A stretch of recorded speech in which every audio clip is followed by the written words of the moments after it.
Jai Shri Gurudev. Welcome to Economics online classes. Now we are going to discuss supply of money or money supply.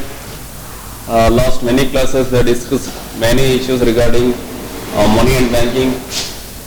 When was Reserve Bank of India established and when it was nationalization, and the types of banks, scheduled banks and non-scheduled banks, other issues. Now we are going to different topics. Money supply. The most important topic ಇಲ್ಲಿ ಮನಿ supply ಅಂತಂದ್ರೆ ಮನಿ supply refers to aggregate stock of money, notes or coins held by the peoples in a country at the particular period of time. That is called money supply ಅಂತ ಕರೀತೀವಿ. ಇಲ್ಲಿ ಮನಿ ಅಂತಂದಾಗ who create money, who issued money ಅಂತಂದಾಗ coins or notes are issued by the monetary authorities. Monetary authority ಅಂತಂದ್ರೆ reserve Bank of India and government of India. ಇಲ್ಲಿ notes ಏನ್ ಬರುತ್ತೆ, notes ಅನ್ನ ಇಲ್ಲಿ reserve Bank of India RBI ಅದನ್ನ issue ಮಾಡ್ತಾ ಹೋಗುತ್ತೆ. ಅಂಡ್ ಕಾಯಿನ್ಸ್ ಏನ್ ಬರುತ್ತೆ, ಕಾಯಿನ್ಸ್ ಅನ್ನ ಸೆಂಟ್ರಲ್ ಫೈನಾನ್ಸ್ ಡಿಪಾರ್ಟ್ಮೆಂಟ್ಸ್ ಅದನ್ನ ಇಶ್ಯೂ ಮಾಡ್ತಾ ಹೋಗುತ್ತೆ ಗವರ್ಮೆಂಟ್ ಆಫ್ ಇಂಡಿಯಾ. ಸೊ ಇವೆರಡನ್ನ ಸೇರಿಸಿ ನಾವು ಮಾನಿಟರಿ ಅಥಾರಿಟಿ ಅಂತ ಕರಿತಾ ಹೋಗ್ತೀವಿ. Monetary authority. ಸೊ ಇದು ನಮಗೆ RBI ಮತ್ತು ಗವರ್ಮೆಂಟ್ ಆಫ್ ಇಂಡಿಯಾ ಎರಡನ್ನೂ ಸೇರಿಸಿ ನಾವು ಮಾನಿಟರಿ ಅಥಾರಿಟಿ ಅಂತ ಕರಿತಾ ಹೋಗ್ತೀವಿ. ಸೊ ಎಂಟೈರ್ ಮನಿ ಸಿಸ್ಟಮ್ಸ್ ಏನಿದೆ, ಮನಿ ಸಪ್ಲೈಸ್ ಇದೆ, over control by the Reserve Bank of India and government of India. So ಅದು ನಮಗೆ ಇಂಪಾರ್ಟೆಂಟ್ ಆಗಿರುವಂಥದ್ದು. ಇಲ್ಲಿ ಮನಿ ಸಪ್ಲೈ ಅಂತಂದಾಗ ನಮಗೆ ಏನೆಲ್ಲ ಇನ್ಕ್ಲೂಡ್ ಆಗ್ತಾ ಹೋಗುತ್ತೆ, ಯಾವುದು ಎಕ್ಸ್ಕ್ಲೂಡ್ ಆಗ್ತಾ ಹೋಗುತ್ತೆ ಅನ್ಕೊಂಡು ಇಲ್ಲಿ ಓವರ್ ಆಲ್ ಪಬ್ಲಿಕ್ ಏನಿದ್ದಾರೆ, ಪಬ್ಲಿಕ್ ಅಲ್ಲಿ ಇರುವಂತ ಮನಿ ಏನು ಬರ್ತಾ ಹೋಗುತ್ತೆ. ಸೊ ಅದು ಏನಾಗಿರುತ್ತೆ, ಮನಿ ಸಪ್ಲೈ ಇನ್ಕ್ಲೂಡ್ ಆಗಿರುತ್ತೆ. ಇಲ್ಲಿ ಬೇಸಿಕಲಿ ಮನಿಯನ್ನ ಕ್ರಿಯೇಟ್ ಮಾಡುವಂಥದ್ದು ಗವರ್ಮೆಂಟ್ಸ್ ಆಗಿರೋದ್ರಿಂದ ನಮಗೆ ಕೆಲವು ಡೆಪಾಸಿಟ್ಸ್ ಏನು ಬರ್ತಾ ಹೋಗುತ್ತೆ, ಕೆಲವು ಸ್ಟಾಕ್ಸ್ ಏನು ಬರ್ತಾ ಹೋಗುತ್ತೆ, ಅದನ್ನ ಎಕ್ಸ್ಕ್ಲೂಡ್ ಮಾಡ್ತಾ ಹೋಗ್ತೀವಿ. ಇಲ್ಲಿ ಎಕ್ಸ್ಕ್ಲೂಡ್ ಆಗುವುದು ಯಾವುದು ಅಂತಂದ್ರೆ ಇಲ್ಲಿ ಸೆಂಟ್ರಲ್ ಬ್ಯಾಂಕ್ ಏನಿದೆ, Reserve Bank of India. Reserve Bank of ಇಂಡಿಯಾದಲ್ಲಿರುವಂತ ಏನೋ ಅದರಲ್ಲಿರುವಂತಹ ಮನಿ ಸ್ಟಾಕ್ಸ್ ಏನಿದೆ ಅದು ಓವರ್ ಆಲ್ ಮನಿ ಸಪ್ಲೈ ಒಳಗೆ ಅದು ಇನ್ಕ್ಲೂಡ್ ಆಗಲ್ಲ. ಅಂಡ್ ಕಮರ್ಷಿಯಲ್ ಬ್ಯಾಂಕ್ಸ್ ಅಲ್ಲಿರುವಂತ ಏನು ಡೆಪಾಸಿಟ್ಸ್ ಏನ್ ಬರುತ್ತೆ, ಕಮರ್ಷಿಯಲ್ ಬ್ಯಾಂಕ್ ಹೊಂದಿರುವಂತ ಅದ್ರದ್ದು ಒಂದು ಡೆಪಾಸಿಟ್ಸ್ ಏನ್ ಬರುತ್ತೆ ಅದು ಇನ್ಕ್ಲೂಡ್ ಆಗಲ್ಲ. ಕಾರಣ ಯಾಕೆಂದ್ರೆ ರಿಸರ್ವ್ ಬ್ಯಾಂಕ್ ಆಫ್ ಇಂಡಿಯಾ ಮತ್ತು ಕಮರ್ಷಿಯಲ್ ಬ್ಯಾಂಕ್ಸ್ ಬೇಸಿಕಲಿ ಮನಿ ಸಪ್ಲೈ ಆಗಿರೋದ್ರಿಂದ ಟೋಟಲ್ ನಾವು ಮನಿ ಸಪ್ಲೈ ಅಂತ ಏನ್ ಕರಿತೀವಿ, ಮನಿ ಸ್ಟಾಕ್ಸ್ ಅಂತ, ಮನಿ ಸ್ಟಾಕ್ಸ್ ಅದು ಇನ್ಕ್ಲೂಡ್ ಆಗ್ತದಲ್ಲ. ಇನ್ನ remaining part of means peoples direct ಆಗಿರುವಂತ ಒಂದು ಪಬ್ಲಿಕ್ ಅಲ್ಲಿ ಇರುವಂತ ಏನು ಕರೆನ್ಸೀಸ್ ಏನಿದೆ, ಕಾಯಿನ್ಸ್ ಏನ್ ಬರುತ್ತೆ, ಸೊ ಅದು ಮನಿ ಸಪ್ಲೈ ಇನ್ಕ್ಲೂಡ್ ಆಗುತ್ತೆ. And same publics commercial banks ಅಲ್ಲಿ ಬೇರೆ ಬೇರೆ ಡೆಪಾಸಿಟ್ಸ್ ಅಲ್ಲಿ ಅಕೌಂಟ್ ಅನ್ನ ಬೇರೆ ಬೇರೆ ಅಕೌಂಟ್ ಅಲ್ಲಿ ಬೇರೆ ಬೇರೆ ಡೆಪಾಸಿಟ್ಸ್ ಅಲ್ಲಿ ಮಾಡ್ತಾ ಹೋಗ್ತಾರೆ. ಸೊ ಅದು ಇನ್ಕ್ಲೂಡ್ ಆಗಿರುತ್ತೆ.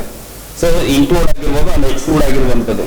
ಪೀಪಲ್ಸ್ ಡೈರೆಕ್ಟ್ಲಿ ಇಟ್ಕೊಂಡಿರುವಂತ ಕಾಯಿನ್ಸ್ ಅಂಡ್ ನೋಟ್ಸ್ ಅದು ಇನ್ಕ್ಲೂಡ್ ಆಗುತ್ತೆ. ಜೊತೆಗೆ ಸೇಮ್ ಪೀಪಲ್ಸ್ ಏನಾದ್ರು ಬ್ಯಾಂಕ್ಗಳಲ್ಲಿ ಡೆಪಾಸಿಟ್ಸ್ ಮಾಡಿದ್ರೆ different kinds of deposits in various banks, commercial banks, non commercial banks ಅದು ಕೂಡ ಇನ್ಕ್ಲೂಡ್ ಆಗುತ್ತೆ. But central bank, Reserve Bank of India and commercial banks ಏನು ಓನ್ ಆದ ಇದನ್ನ ಡೆಪಾಸಿಟ್ಸ್ ಹೊಂದಿದೆ ಅದು ಇನ್ಕ್ಲೂಡ್ ಆಗಲ್ಲ. ಕಾರಣ ಅಂತಂದ್ರೆ RBI ಕೂಡ ಮನಿ ಸಪ್ಲೈಯರ್ ಆಗಿದೆ and commercial bank money supplier ಆಗಿದೆ.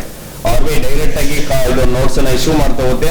ಕಮರ್ಷಿಯಲ್ ಬ್ಯಾಂಕ್ಸ್ ನಿಮಗೆ ಸೆಕೆಂಡರಿ ಮನಿನ ಕ್ರಿಯೇಟ್ ಮಾಡ್ತಾ ಹೋಗುತ್ತೆ. ನಿಮಗೆ ನೆಕ್ಸ್ಟ್ ಕ್ಲಾಸ್ ಅಲ್ಲಿ ಕಾನ್ಸೆಪ್ಟ್ ಬರ್ತಾ ಹೋಗುತ್ತೆ, credit creations of the commercial banks ಅಂತ ಅಲ್ಲಿ ಡಿಸ್ಕಸ್ ಮಾಡ್ತಿರ್ತಾರೆ, ಏನಾಗ್ತಾ ಹೋಗುತ್ತೆ ಅನ್ಕೊಂಡು. ಸೊ ಇದು ನಮಗೆ ಬೇಸಿಕ್ ಆಗಿರುವಂತದ್ದು. ಇಲ್ಲಿ ಭಾರತ ಗವರ್ಮೆಂಟ್ ಆಫ್ ಇಂಡಿಯಾ 1977 ಅಲ್ಲಿ ಮನಿ ಸಪ್ಲೈಗೆ ಸಂಬಂಧಪಟ್ಟಾಗಿ ಡೆಫಿನೇಷನ್ಸ್ ಕೊಡ್ತಾ 1977 ಏಪ್ರಿಲ್ ಮಂತ್ ಅಲ್ಲಿ ರಿಸರ್ವ್ ಬ್ಯಾಂಕ್ ಆಫ್ ಇಂಡಿಯಾದ ಕೆಲವು ಹಕ್ಕುಗಳ ಮುಖಾಂತರದಲ್ಲಿ ಮನಿ ಸಪ್ಲೈಗೆ ಒಂದು ಡೆಫಿನೇಷನ್ಸ್ ಕೊಡ್ತಾ ಹೋಗುತ್ತೆ. ಲೀಗಲ್ ಡೆಫಿನೇಷನ್ಸ್ ಆಫ್ ಮನಿ ಅಂತ ಹೊರತೋಗ್ವಿ. ಅಲ್ಲಿ 4 ರೀತಿಯಾಗಿ ಮನಿ ಸಪ್ಲೈ ಬಗ್ಗೆ ಹೇಳ್ತಾ ಹೋಗುತ್ತೆ. ಒಂದು M1, M2 and M3 and M4. ಇಲ್ಲಿ M1 ಅಲ್ಲಿ ಏನ್ ಹೇಳ್ತಂದ್ರೆ currency coins held by the peoples. Is currency or coins held by the peoples and demand deposits into commercial bank,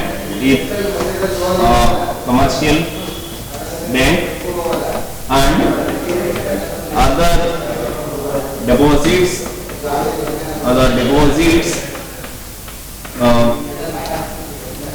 with RBI. ಇದು ನಮಗೆ ಎಂ ಅಂತ ಕರಿತಾ ಹೋಗ್ತೀವಿ. ನಮಗೆ M1 ನಾವು ನ್ಯಾರೋ ಮನಿ ಅಂತ ಕರಿತಾ ಹೋಗ್ತೀವಿ. M1 ಅಲ್ಲಿ ಏನೆಲ್ಲ ಇನ್ಕ್ಲೂಡ್ ಆಗಿದೆ ಅಂತಂದ್ರೆ ಬೇಸಿಕ್ ಆಗಿ ಪಬ್ಲಿಕ್ ಅಲ್ಲಿ ಇರುವಂತಹ ಕರೆನ್ಸೀಸ್ ಅಂಡ್ ಕಾಯಿನ್ಸ್ ಇನ್ಕ್ಲೂಡ್ ಆಗುತ್ತೆ. ಸೆಕೆಂಡ್ ಡಿಮಾಂಡ್ ಡೆಪಾಸಿಟ್ಸ್ ಅಂತ ಬರುತ್ತೆ, demand deposits of the various commercial banks, ಅದು ನಮಗೆ ಇನ್ಕ್ಲೂಡ್ M1 ಅಲ್ಲಿ ಇನ್ಕ್ಲೂಡ್ ಆಗ್ತಾ ಹೋಗುತ್ತೆ. ಅಂಡ್ ಥರ್ಡ್ ಒನ್ ಆಗಿ ನಮಗೆ other deposits with reserve Bank of India, so ಇದು ಇನ್ಕ್ಲೂಡ್ ಆಗ್ತಾ ಹೋಗುತ್ತೆ. ಇದನ್ನ ನಾವು M1 ಅಂತ ಕರಿತಾ ಹೋಗ್ತೀವಿ. ಇದನ್ನ ನ್ಯಾರೋ ಮನಿ ಅಂತ ಹೇಳ್ತಾ ಹೋಗ್ತೀವಿ. ಅಂಡ್ ಇದು ಯಾಕೆ ನ್ಯಾರೋ ಮನಿ ಅಂತ ಕರಿತಾ ಹೋಗ್ತೀವಿ, ಇದು ಲಿಕ್ವಿಡ್ ಫಾರ್ಮ್ಸ್ ಅಲ್ಲಿ ಇರುವಂತಹ ಮನಿ ಆಗಿದೆ. ಸೊ ಹಾಗಾಗಿ ಇದನ್ನ ನಾವು M1 ಅಂತ ನಾವು ಕರಿತಾ ಹೋಗ್ತೀವಿ.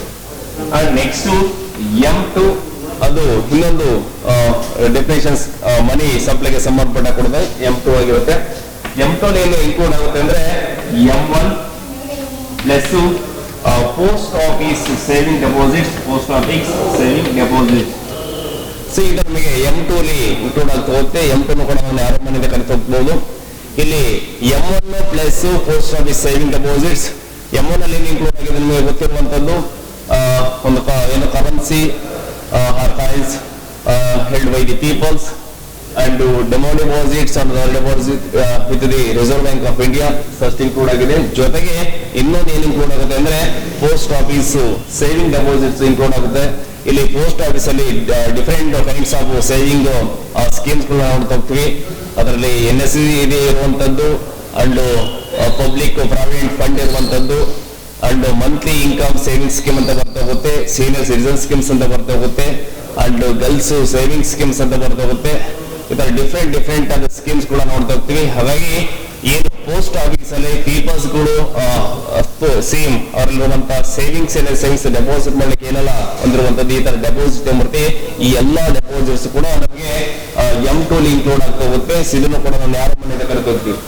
ನಮಗೆ ಥರ್ಡ್ ಇರುವಂತದ್ದು M3 ಮನಿ 3. ಸೊ M3 ಏನು ಇನ್ಕ್ಲೂಡ್ ಆಗುತ್ತೆ ಅಂತಂದ್ರೆ ಇಲ್ಲಿ M1 plus time deposits TD, time deposits with commercial bank.